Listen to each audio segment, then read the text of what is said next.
Hello, home service pros. Welcome to the Battle Plan Marketing Podcast, episode number 155. Today we have a special guest on the show, Mr. Erik Bon Fleur from Andy Frattin Plumbing, current owner out of Ormond Beach, Florida, Central Florida. So without further ado, welcome to the show, Erik. Thanks, Mark. Pleasure to be here. Appreciate you coming on the show, sharing some expertise and your story there. So tell us what you do, who you do it for, where you do it. Sure. Well, like you said, I'm the owner and operator of Andy Frattin Plumbing in Ormond Beach, Florida. I had the chance to leave the corporate world after about 11 years in the corporate setting and buy my first small business. And I was fortunate enough to land on a plumbing company, which is really exciting, and Andy Frattin's company, obviously with the name. So I bought that company from him about a year and a half ago, and I've been operating out of the Ormond Beach area ever since. Nice. And what led you down that path? So what area were you in the corporate world? I have a background in engineering, and then I worked in the marine industry for about 11 years. So 10 of those was with Brunswick Corporation. And Brunswick owns Boston Whaler, Sea Ray, Harris, Mercury Engines, biggest company in the marine space in the world. Had a lot of fun with them. Was at 4 different roles across the U.S. a couple times.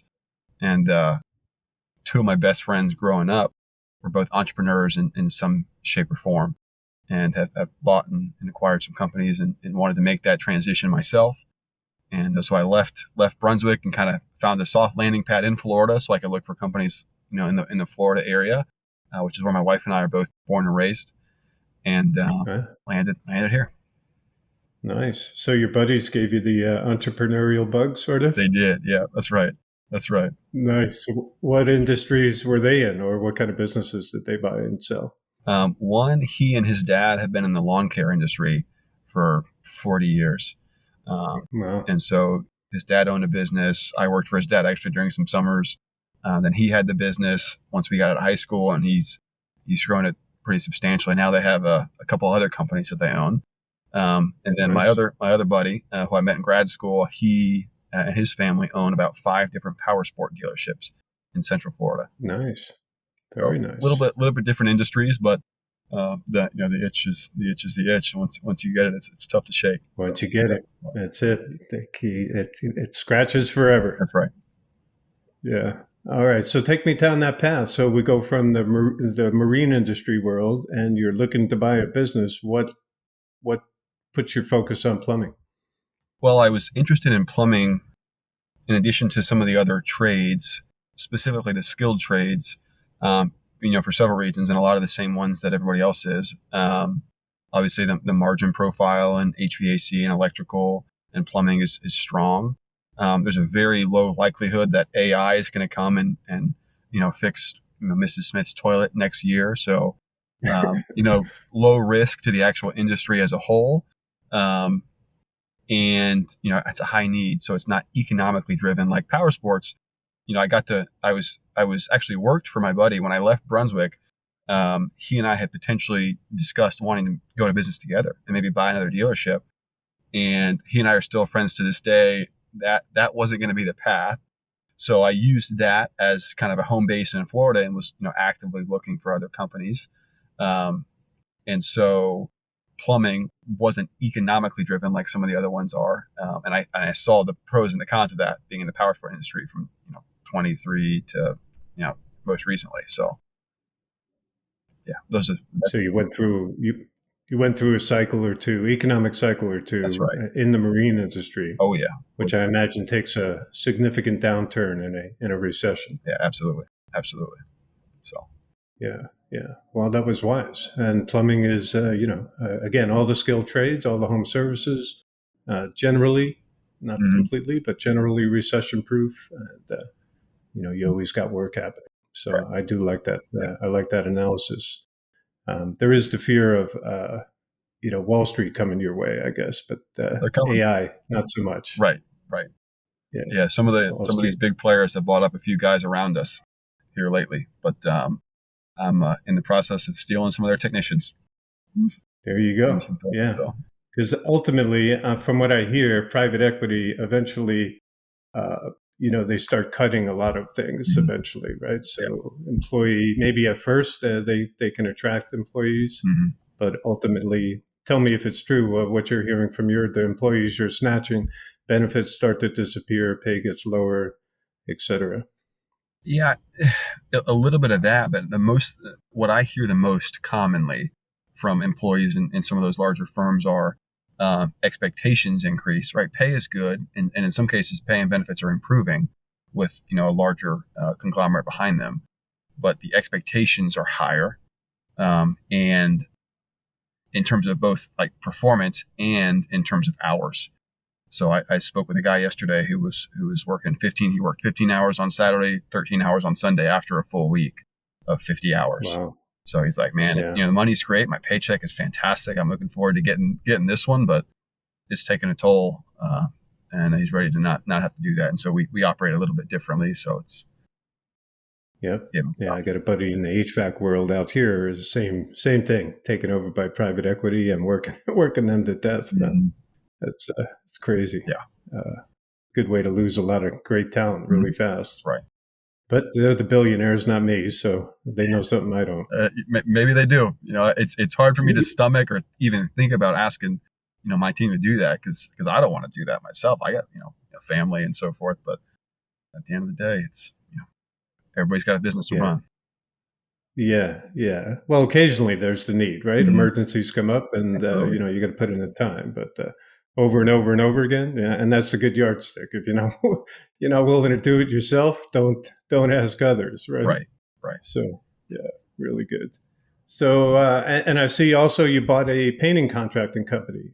Yes, I did. Yeah, yes, sir. About 90 days ago, a little over 90 days ago, I bought acquired a local painting contractor. So that was nice. It's been a whirlwind few months. Hence being in the car right now. Yeah, no, all good. So what steered you towards painting now? So where's the connection there? And is it local in your town also? It is, and I wouldn't have done that otherwise. And I wasn't actively looking for a painting company. The painting company I actually looked at many years ago when I was going through the process of acquiring my first business and was ended with plumbing. And I just happened to be in a B&I chapter with the broker that was selling that painting company. And he and I had a one-to-one, and we were talking, and I go, yeah, I had met you briefly. We had talked about, company XYZ, and now I can say it, Classic Touch Painting. And I guess it's not such a secret anymore. And so I said, yeah, whatever happened. And he said, it didn't sell. They had a rough 22, but now they're back on the market because 23 bounced back strong. And I said, okay, well, send me the sim. And the rest is history. So. Nice. And what's that company name again? Sorry? A Classic Touch Painting in Port Orange, Florida. Classic Touch Painting. Classic Touch. Nice. Also in, so you're right near Daytona Beach, Ormond Beach, right? Yeah. The plumbing company's in Ormond, just north of Daytona Beach. And the painting company's in Port Orange, which is just south of Daytona Beach. So about 20 minutes apart. Quick enough drive. Yeah. Nice. Residential or commercial? Both businesses. Or both? Both businesses focus on residential. That's our bread and butter. But we both service commercial clients in a few different capacities. But it's by and large not our target customer. Gotcha.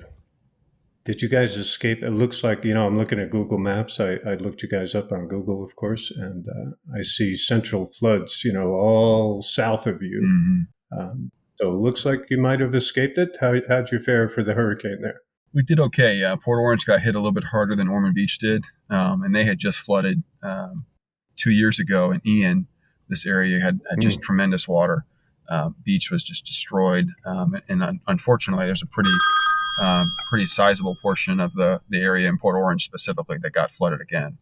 Man, yeah, terrible. Yeah, I feel for those people.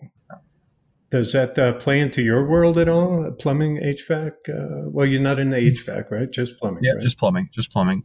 Not a ton. I've had, we've had a couple calls at some of the condos that we service and take care of pretty exclusively. We've had some roof leaks and calls just to make sure it's not plumbing. But besides that, from a plumbing standpoint, we don't get a ton of emergency type stuff, storm related. On the painting side, we've gotten a fair amount of calls with some drywall damage, and obviously we'll need to get repainted afterwards and so forth. We get the Right. occasional, stucco cracks on the exterior of the home, which is allowing water intrusion that we'll take care of. But not Gotcha. a little bit of a surge in the painting side, but nothing significant on the plumbing side. Yeah, yeah, and maybe more in the painting side as things settle in, people Mm-hmm. start repairing, rebuilding, and Right, such. right. Yeah, yeah, yeah. My heart goes out to them. Yeah, Yeah. yeah. So let's talk about what are keys to success for Andy Frattin. So Andy himself worked in the company. Does he still? He did. He actually stayed on with me for 6 months, which helped my zero plumbing background transition into a plumbing business. And I still talk to him. Nice. He's just a fantastic individual, and I'm extremely fortunate to have that relationship and for him to have been willing to stay on for that duration. So he officially retired at the beginning of this year, but I still talk to him at least a weekly basis. He still loves this stuff, and his wife kind of kicks him out of the house sometimes, and he'll be at the shop in the morning, and I'll talk to him if we get something crazy. He's the first one to answer the phone and take my call. I talked to him today, actually, so he's still Nice, around, but nice. not full time. How many service techs did he leave you with? I started with 2, so it was Andy and 2 others. So very, very small business. If Okay. I what I often share is, looking at acquiring a company, you often hear, don't buy too small, don't buy too small. Well, I bought too small, and there are some significant challenges that are associated with that. And I still get that feeling. Last week I had that feeling. This week I have that feeling sometimes. So I think the key thing that I would love to share with anybody who is interested in acquiring a company in this space or roughly this size, plumbing company was, we'll call it roughly $1 million in revenue, three technicians, one being the owner, and that's it. But it checked the other boxes for me. So I looked past the size. It checked location box. It checked the industry box. However, the size of the company makes it extremely challenging because I do everything. And for the first 6 months, I was plumbing full time. Gotcha. Yeah. Switching gears to the painting company, they're about twice that size in revenue. So roughly $2 million Nice. in revenue. And the team is 18 people, not including myself. So Wow. 12 full-time painters, a full-time crew that does epoxy and polyaspartic garage and concrete coating, and 3 full-time people in the office. And Wow. my day-to-day responsibility is nothing.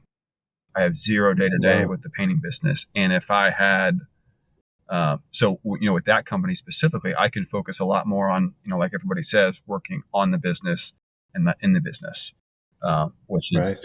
is just a wildly different experience, especially when I'm trying to manage both. It's just a wildly different Yeah. experience.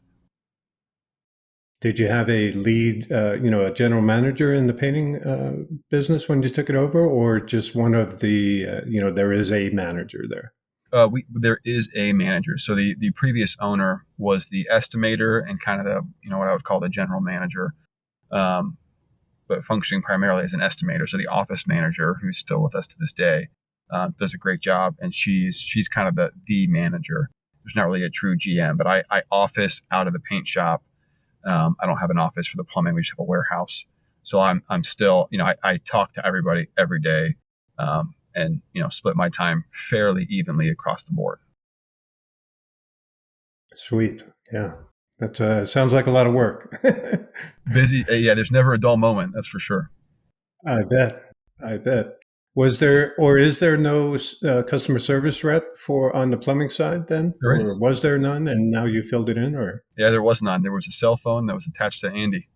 And yeah, if he yeah, was in a ditch somewhere and the phone rang, yep, he would answer as best he could. And right, I took on that role for at least the first 6 months, actually beyond that, after acquiring it. Since then, we've actually hired a remote full-time CSR and dispatcher.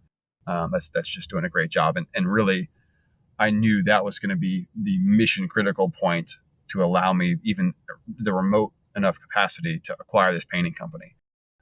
So Right. we did that about 4 months before, once we got into some pretty serious due diligence and things were looking pretty good, I pulled that trigger to allow me to have some flexibility, not answering a phone call.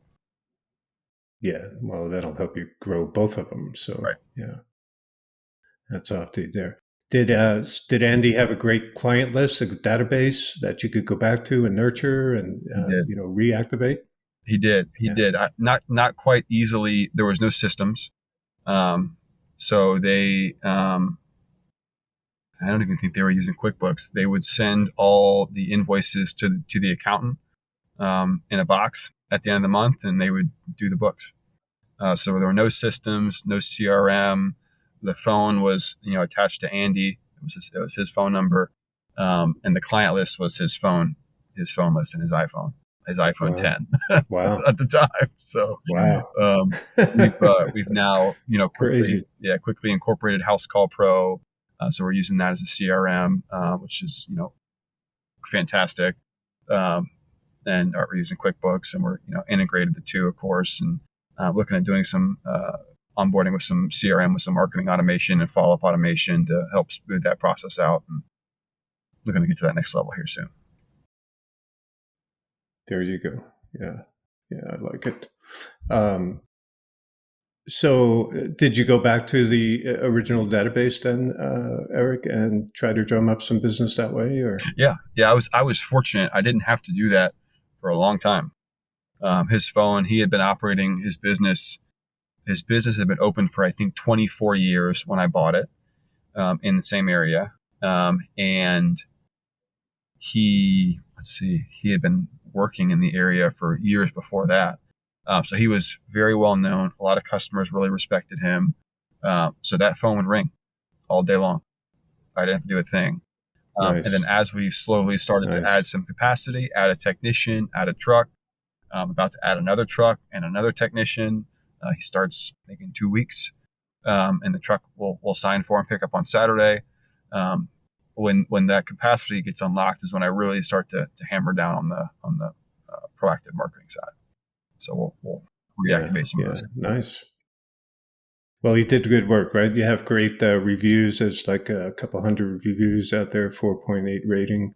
So he took care of his customer, it sounds like, for those 20 plus years. Mm-hmm. And, Mm-hmm. and so you get a lot of referral, repeat business coming in Yeah. from that. So Mm-hmm. nice work.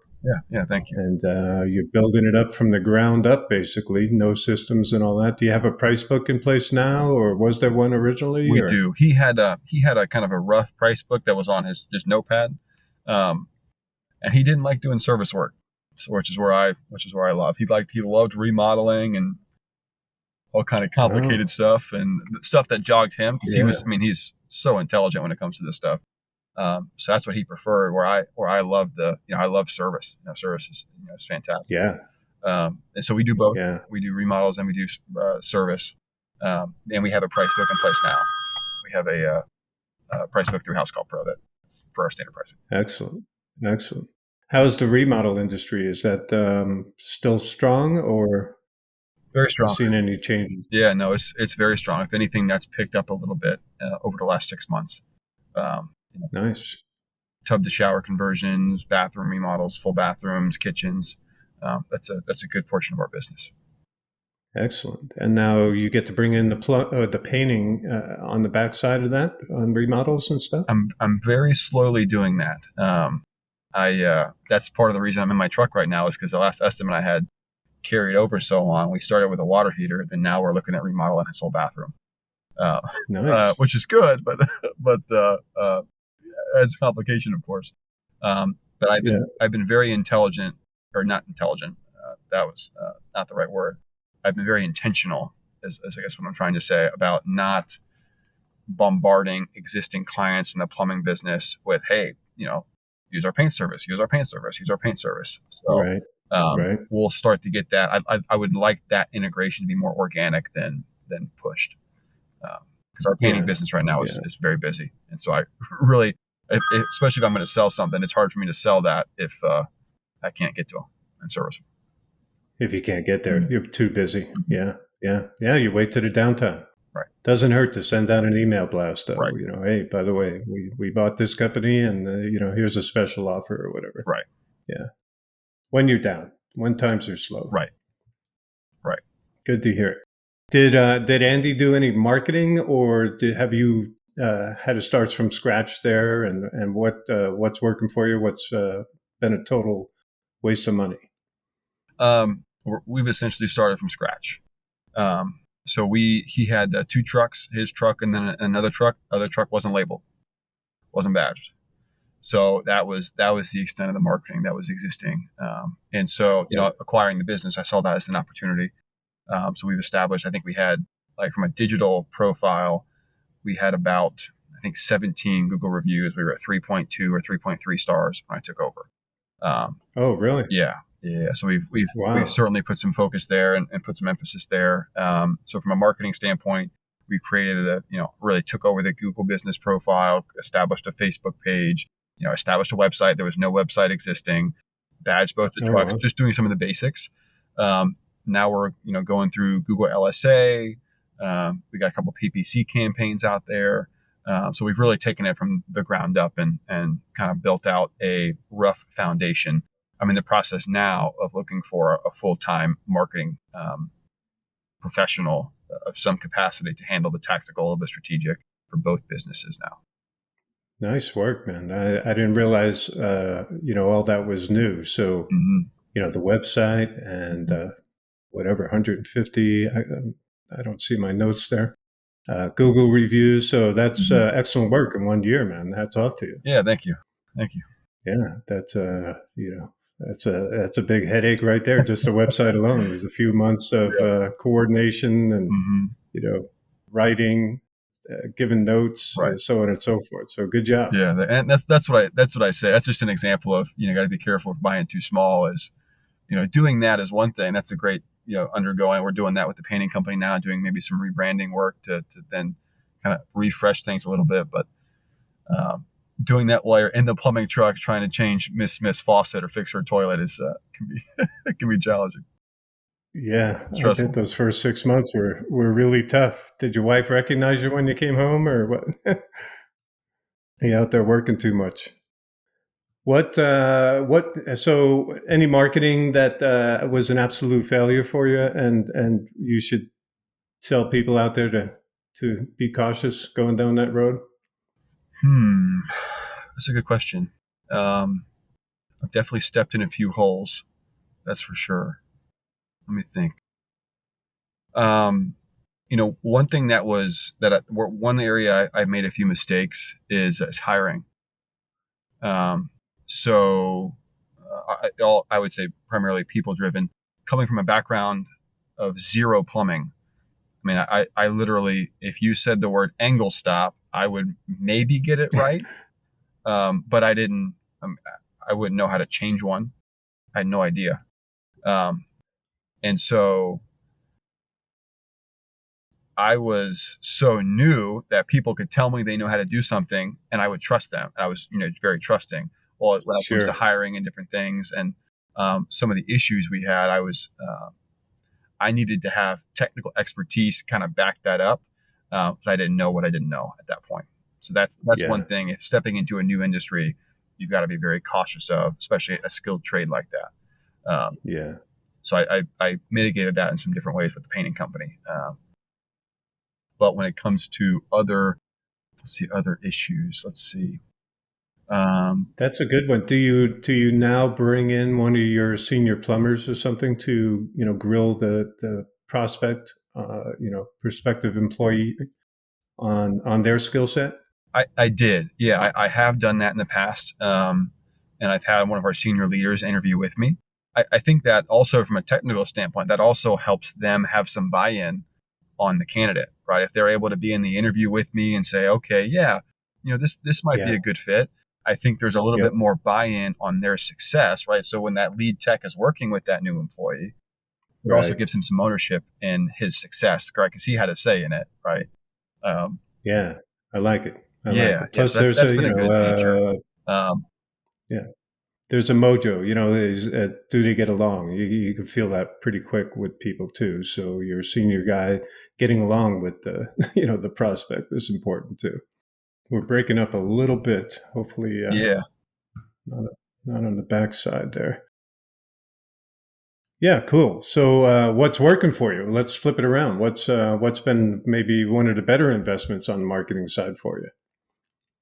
And that could be just Investment. your truck wraps and stuff. Yeah. We updated the logo. The old logo, you really couldn't see it very well. So we updated the logo. We started using yard signs. Yard signs has been a really low cost investment. That's I think proven itself time and time again. Nice, I think it's 100 and change a month. We have a couple park benches, like right on the side of the nice, road in our primary area, and I've had probably 3 or 4 people comment like, "Hey, I saw you guys on the bench." Um, sweet. um, let's Any chance you throw like a QR code on the bench or the yard signs or something? We haven't. We haven't. From I guess my perspective with those specific pieces has always been just brand awareness. Yeah, I don't expect somebody that drives down the road, at 35 or 40 miles an hour to be like, "Ooh, yes, I need a plumber right now, and I haven't called him yet. Call him." right. But I think it's just them seeing our branding that Yeah, makes a that's good. difference. That's good. Um, And then they'll Google your name, by the way, which helps your SEO side. So if people are Googling your company name, mhm, that's a good thing. So nothing wrong with exactly. having a big name out there on billboards and stuff, and smaller contact info. Right. Because you're right, they're not taking down the number. They're going to Google you more than likely. Right. Right. And we're one of the other areas I think that's worth noting that we've had some really great traction has been our interactions with other trades.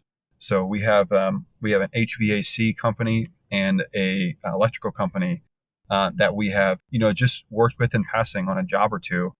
And I'm like, hey, we see you guys a lot. Got to know them, and we've kind of established a relationship with us as with them one on one. And we refer business back and forth quite a bit, actually. Nice, Um, nice. and you'd actually be surprised. I probably, if I'm on 10 plumbing estimates, I would say at least 4 of them they're asking me about painting too. Because Wow, I put both logos on my polo, so I don't have to change my shirt every day. there you Yeah, go. yeah. I So like it. yeah, ends up working out. Yeah, I like it. Cross promote, Mhm. your own company. Right. Absolutely. So, do you like promote those companies or just while you're in the house? Hey, we know an HVAC. If you need HVAC, Mhm. we know somebody, and they were doing the same, reciprocating. Yeah, I think I don't necessarily promote them proactively. Usually, if we're looking at anything like, hey, we need to convert a tank water heater to a tankless, and there's not a lot of gas infrastructure in our area, um, and I've got a great electrician that I can offer you as give you an estimate on what's going to take to upgrade this panel or rerun these wires. So when it's organic, when those questions come up, which is pretty I see. frequently, I'm in 15 to 20 homes myself a week, just looking at plumbing stuff. So Yeah, you know, it yeah. just works. Converting a lot of tank to tankless. Not necessarily because we don't have a lot of a gas infrastructure in this area. It's Oh, it's not a great solution in my professional opinion, just yep, because the electrical draw is high and the bill for that electrical pole is extremely high, and there's a lot of yep, upfront cost. yep. So Yeah, works on the mhm, gas tankless. yeah, Super cheap. hmm Electric tankless, not so yeah. much. Yeah, yeah. Um, Super cool. So leak detection, what are your primary services that you love? The jobs that you want to get, and if you're marketing, maybe you're targeting those particular 2 or 3 services. The jobs that we market the hardest are water heaters, first and foremost. That's kind of our bread and butter. Second would be a toilet replacement or a toilet repair. Yeah, yeah, We get some pretty targeted PPC campaigns on those two specifically. And the third, I nice. think, isn't one that historically was big for us, but I have tried to work us into is water treatment. That's another one that I think in our area specifically is a wildly underserviced market. And we've really tried to, we're slowly kind of working our way into that and have some good partners. And that seems to be, it's a very great economical. And we offer some solutions that I think are a little bit, our price is certainly better than some of the, big national players that have some presence in the area. So I think that's going to be, that is and will continue to be our kind of one of our top 3 or top 4 favorite services to offer. Yeah, those are great. And water filtration, I'm right there with you. Although, it seems to be like an education component required there, right? Mm-hmm. People don't seem to be quite aware as how bad our water supplies really are. I guess it varies by, state and county and city, but it's very unimpressive out there, and lots of articles that you could use, right? Microplastics in everybody's water, so on and so forth. So, yeah. And an economic savings over bottled water, especially if they're getting that delivered by one of the big brands. That's super expensive. Right. And they're missing out on the water they're cooking with and showering with and all that good stuff, right? So, I agree. There's a giant market there that's relatively untapped, I think. Yeah, for sure. Yeah, for sure. Do you guys get into the leak world? Are you foundations, concrete foundations there? The basements in Florida? I'm totally unaware. Yeah, no basements. We're probably on the residential single family home side. We are 75% foundation, right? Concrete slab, maybe 15% crawl space, and I shouldn't say 10%. There's no way. Very, very, very, very few basements, but there are a couple. So yeah, do slab leaks figure into a lot of your business then, or it's not a huge part? It seems to come in waves. Right now, we're actually in a season of slab leaks. We've probably had 6 in the last couple of weeks, which is a lot, and probably didn't have a single one for the 6 months prior to that. Wow. So from a leak detection standpoint, we don't yet have the. I could have sworn I've turned my phone off about a dozen times now. It's okay, but proven you're a busy man. So from a leak detection standpoint, we have a third party that Andy has always used, and that's all he does is leak detection. And so there's a couple of things that as I look to kind of the horizon that we may be able to bring in house and capture some of that revenue. One is leak detection. We do really minimal drain cleaning, which is a huge, probably the most obvious place we got to go focus. No lining, different things like that. But leak detection is not currently in house. One day. Yeah, I guess the drain side probably more common, right? People's drains clog more common than slab leaks. Slab leaks probably happen in like age, right? So community becomes 25, 30 years old, boom, a lot of slab leaks start happening. Right. There's definitely money to be made there. Out here in California, insurance will cover the leak detection, usually $400 or $500 or so. By the way, there's a device, I'm totally unrelated out there, not for the detection, but once you find a leak, finding that next manifold, God dang, rattlesnake. It's called the rattlesnake device. Sort of like a electrical tape that you shove down the one pipe, and instead of tap, tap, tap, trying to find that next manifold and needing a second person out there. Yeah. This one you plug in and it vibrates at that tip. And now you yourself can go find and see where that manifold is. So you can make it a one-person job instead of a two-person job. Yeah, that's cool. I'll have to look that up. Rattlesnake. Yeah, I've seen it happen in my own house. I'm not a plumber. I just seen it happen in my own house. Sure. One of my clients came in and took care of my own, slab leak, and we videotaped that whole thing. How do you do that? Yeah.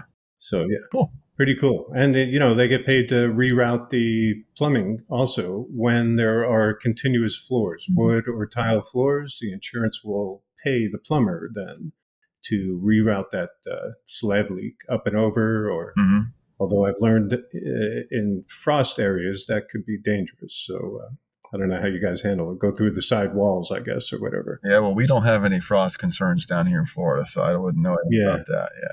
Yeah. Yeah. Same here. Right. California. We just up and over, went through the attic. Mm-hmm. It's all good. Mm-hmm. Yeah.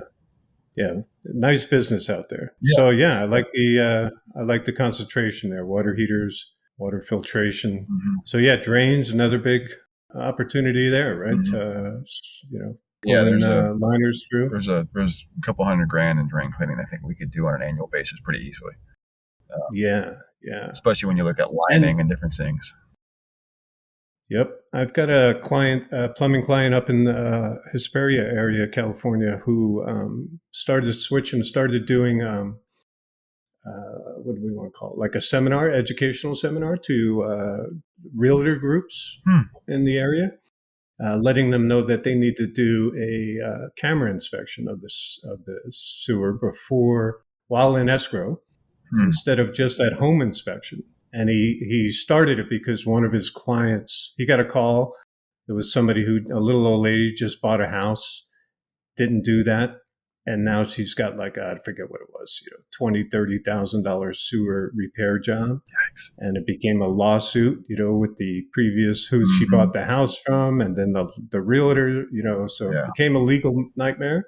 And that provoked him to start going around to realtor groups and promoting a camera inspection of the sewer line before you close escrow. And so, man, that works a lot. And he's getting a lot of that. And then every once in a while, one out of X number of those turn into a repair job because there's a crushed pipe or something like that. Right. So food for thought. That was our next investment. We just bought our own concrete saw, so we can kind of cut our own concrete if we got to, repipe move a bathroom drain or something like that. And a sewer camera, nice. I think you're right. I think that's money well spent. Yeah. If you're buying or selling a house, even if you're selling, maybe just to avoid legal issues down the road, because we don't know if our sewer pipes have got tree roots in them or whatever happens. Right. So yeah, pretty cool. Right. All right, Erik, tell me what would you say to somebody who's just starting out? What's one or two super important ingredients to, starting a home service company or buying one and taking it over, would you say? I think it's presence.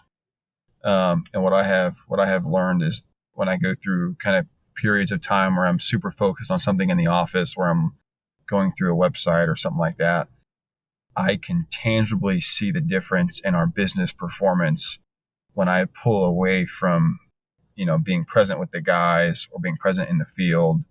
I think presence is key, especially if you have, a smaller team. And like, for example, there's no layer between my plumbing technicians, my guys, and myself. Like we got a small team. And so I think it's super important that I'm with them every morning. Right. I know exactly what they're doing for the day. I prep myself ahead of time. Hey, here's your parts. Here's what you can expect. Here's what to watch out for, and bring this just in case you need it. And hopefully you don't.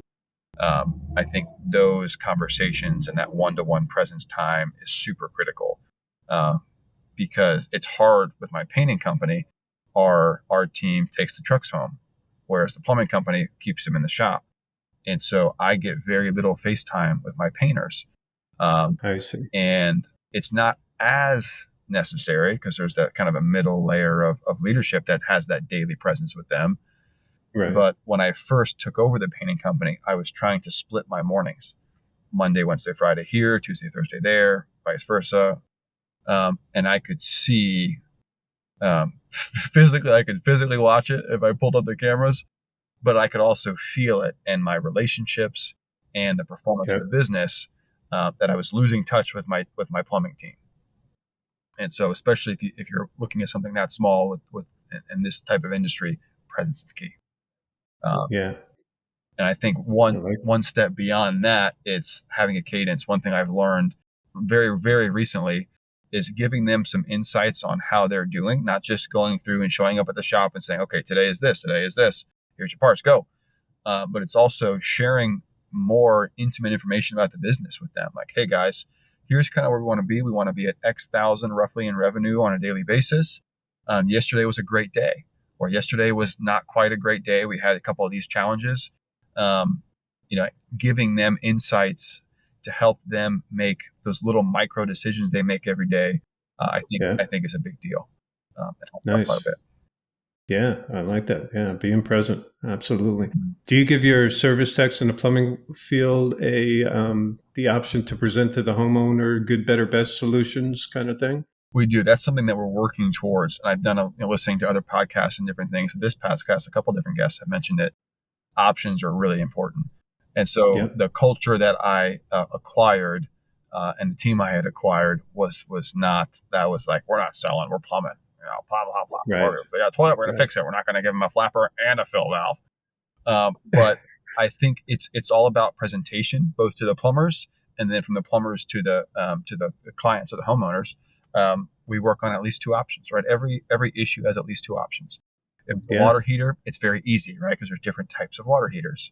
Right. But when it's just, hey, I've got a dripping angle stop, like, okay, well, we can change that. Or, I'm guessing based on the looks, these angle stops under this cabinet are the same age. So, would you like us Right. to go ahead? Because there's a cost benefit to having us do it now. Would you like us to just go ahead and swap all of these? Right. And then, okay, well, why is this failing? Now we're working on what's that next level option, like kind of outside Yep. the box. Like, what's the root cause of this plumbing issue? Is it I because see. the copper is 70 years old? Okay. Well, if the copper is 70 years old and we got a pinhole leak in the wall, what's next, right? Are we going to have another pinhole Mm. leak? Sometimes just planting the seed with the customer, like, look, your pipes are getting to the point in their livelihood and their lifespan where they're going to start to have these types of issues. Here's what it would be to correct it. We can, look at some long-term solutions and so forth. So we're working on Nice. that. Working on. Yeah. Nice. Nice. And it's it's an education presentation process, not doesn't have to be a sales process. Right. Right. You don't have to sell. You're just providing options. Right. We're all guilty of pre-qualifying our prospect or our customer. Saying, "Well, I wouldn't pay for that, so I'm not going to offer it." Mm-hmm. But don't do that, right? Right. You just present all the options. Exactly. So, yeah, I like that. One thing I've heard about a lot lately in various medias and that I'm really interested in maybe trying and dabbling into is this call by call management. We don't quite have the infrastructure for plumbing to have somebody with the technical expertise to be able to do that. But it's fascinating because I've tried it a couple times and it's been successful. Where I'll have a plumber just send them out to diagnose. Right, someone tells me that for example, that their handle on their toilet is loose. Well, I just send the Okay. plumber out to diagnose a toilet issue. And they say, Okay. all right, it's just a toilet or it's just a handle. I say, okay, well, we can go out and we can replace the handle for, I'm making up some numbers, $150. While we're Okay. there, we can replace the entire tank guts for $200. So for $50 more, makes sense. Or Right. if you want to put that money into a new toilet, here's what that would be. And we just present some options. And we've seen some pretty good success in the few samples that we've done that. So Yeah. I'm extremely bullish on the idea of having that call by call management because I've tried it a little bit and it's pretty effective. So I like that. So you have let's call it a diagnostic technician going out who might be more personable and everything else on, compared to the rest of your staff. So they're going out, they got the skill set, diagnose, here's the options.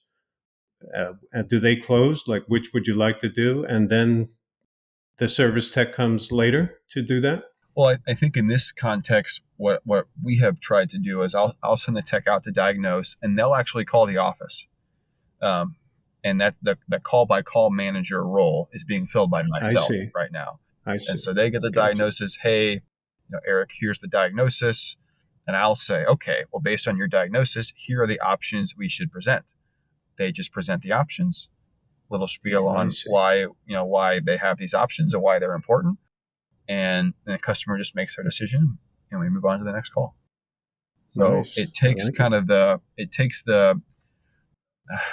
think it takes some of the fear of being perceived as a salesman and not a plumber away from the technician. Yeah.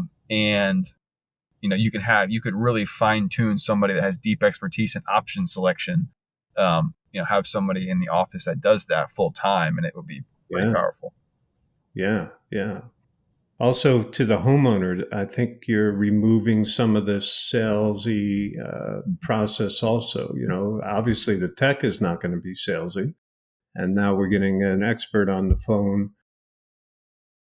going through all the options and stuff. Does that person or you get on the phone with the homeowner sometimes then too, and Occasionally. describe those options? Occasionally, we've done it 4 specific times. We've just tried it, and then one of those 4 was kind of more technical than my plumber was, I think, comfortable with, and I knew that up front. So I said, just I'll build this.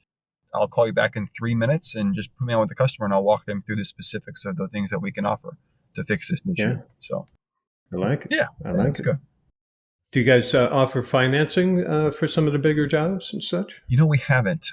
We have, House Call Pro has that capability, Yeah. but financing isn't something we've ever run into or had to mess with. I think as we start to really emphasize option creation and get into some more bigger areas, I think we will need to understand and unlock that capability, but not something we've done late. That's good. If people haven't brought it up, then it hasn't been a roadblock for you at least. So that's great. Right. Yeah, maybe some of the more expensive. On your remodeling side and such, right? Mm-hmm. Maybe. Okay, let's see. What else am I? Anything I didn't ask that you'd like to cover, Eric? I don't think so. We talked about some of the synergies. I think the one comment about maybe the future that I'll share is at one point I hope to have everyone under one roof. That'd be the dream. So we could all meet at the same spot and have a closely integrated, because they basically, I don't know, it's like having 2 families. It feels like sometimes. So one day we'll be under one roof. That's the dream. Maybe a painter wants to be a plumber, or vice versa too. Yeah. Maybe. So just the sheer knowledge that you own both and that possibility of crossing over, who knows? Or maybe a CSR from, painting is so awesome, you bring them over to plumbing. Who knows? All kinds of possibilities. Yeah, absolutely. Is there a single software tool or other kind of tool, Eric, that there's no way you could live without right now? Right now, that would be House Call Pro. We've invested pretty heavily in it. It's our phone system as well, so we're hooked up through the voice app on House Call Pro, all our GPS, everything. Nice. I mean, it's everything for us right now. And it's awesome. Yeah. That's great. I can't recommend a CRM no matter what they choose. Mm-hmm. If you're out there and you're listening and you don't have one, so run through the benefits real quick, if you don't mind. What has it done for you? Oh, man. Price book. My guys can price without having to call me every time they're on a job. We can collect payment instantly if the customer is paying with a credit card, and we're not relying on the mail to mail checks all the time, which is what the situation was previously when I acquired the business. It gives the customer interaction, and the customer interface is just a world of a difference. They get a picture of the technician on the way. They know when we're coming. They get a day before reminder text. It eliminates a lot of the miscommunication, and everybody's, usually on the same page. We give, arrival windows and text when we're on the way. Like I said,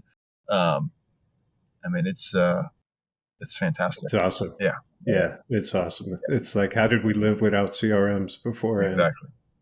Do you have? I didn't even look. Sorry. Did you have a calendar that you post on your website? Oh, I do see here, like book now kind of thing. We haven't. We're dabbling with it right now. I just switched SEO and marketing website companies, and we're working on reintegrating that and getting that integrated with House Call Pro, so our customers can just book right, by themselves right there. So beautiful. Mm-hmm. Yeah, like that through a web chat or something like that, or online, or right on the website itself. Or on the website, or through chat. Mm-hmm. Yeah, super awesome. Mm-hmm. Eric, you've been awesome. Thank you, sir. Appreciate your time. Yeah, thank you, Mark. Maybe one last thing I say. Is there a book or a podcast? Don't use mine, please. A book or a podcast or something that you recommend to somebody out there who's, again, maybe just starting out and looking for, some golden nuggets so they don't screw up. Sure. I think there's 3 things I'll mention besides your podcast. One is Traction. That book, just the EOS process. I think if it's someone that doesn't have deep operational expertise running a business, that's a fantastic place to get started. Just great fundamentals. Second, I'm reading a book. I'm a member of Tribe, which is kind of a whole different ball game. But in that group, we're reading a book called Buy Back Your Time. And I'm in the middle of that book right now. And just some of the principles of that book would have helped me get to great decisions that I've made faster. I'm thinking through it. I'm like, yeah, if I had thought about that, I'd have made that decision faster, and that would be great. So that book, Buy Back Your Time, and I forget the author, I think is a great book. And then third, a podcast, Owned and Operated. I've been listening to Owned and Operated, occasionally when I'm cutting the grass, mowing the yard. And that's kind of a newer podcast that John and Jack, both home service operators, very successful home service operators, have started, and they've got some great guests and some really strong content specifically in the skilled home service trades, plumbing, HVAC, electrical. Nice. Excellent. I'll give that one a listen myself. Yeah. Awesome. Super excellent. Again, Erik, a million thanks. How do people reach you? I almost forgot. My apologies. So your website and any contact info you're going to. Yeah, they can reach on any of the sites. I'll see those emails eventually, or they can get a hold of me. My email is really, really simple. So it's just Erik, ERIKB. So Erik B. And then it's at andyfrattinplumbing.com or aclassictouchpainting.com. So I'm on Twitter. I'm on all that stuff, so you can find me. My last name is pretty unique, so you just search that. And Andy Frattin with no G, FRATTIN. Yes, sir. Plumbing. Yeah. .com. That's me. Awesome. Again, a million thanks, Erik. You've been awesome, man. All right. Thanks, Mark. It's a pleasure. Have a great day. Thank you, sir. All right. You too, man. Thank you.